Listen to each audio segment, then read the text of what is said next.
हरियाणा की राजनीति में पिछले कुछ दिनों से एक सवाल तैर रहा था। क्या अहिरवाल के किंग राव इंद्रजीत सिंह कांग्रेस में जा रहे हैं? कुछ यूट्यूबरों ने तो तारीखें तक बता दी थी, यहाँ तक कह दिया था कि सोनिया गांधी से मुलाकात हो चुकी है।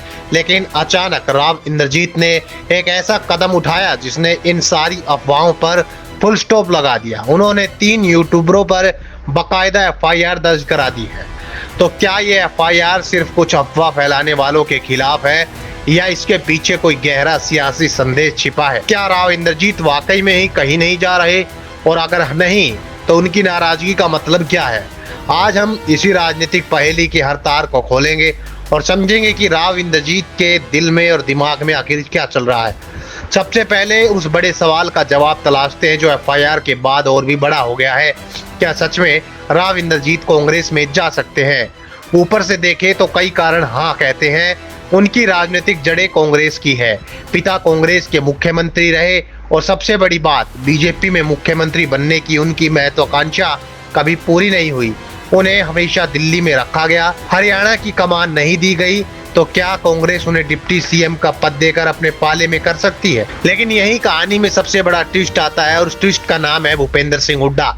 राव इंद्रजीत और हुड्डा की राजनीतिक अदावत जगजाहिर है। राव कभी भी हुड्डा के नेतृत्व में काम नहीं करेंगे और हुड्डा कभी भी उन्हें हरियाणा कांग्रेस की कमान नहीं देंगे। यह एक राजनीतिक दीवार है जिसे तोड़ना लगभग नामुमकिन है। अब बात करते हैं उस फायदे और नुकसान की जिसका हिसाब राव इंद्रजीत जैसा मंजा हुआ खिलाड़ी लगाए बिना एक कदम भी नहीं चलता। सोचिए, अभी केंद्र में बीजेपी की सरकार की 4 साल बाकी है। राव इंद्रजीत खुद एक वरिष्ठ केंद्रीय मंत्री है, एक ऐसा पद जिसका सीधा दखल देश की नीतियों में होता है। उनकी बेटी आरती राव राज्य सरकार में कैबिनेट मंत्री है, यानी सत्ता का सुख केंद्र में भी है और राज्य में भी। अगर वो कांग्रेस में जाते हैं तो उन्हें क्या मिलेगा? केंद्र का मंत्री पद जाएगा, बेटी का मंत्री पद भी खतरे में आएगा।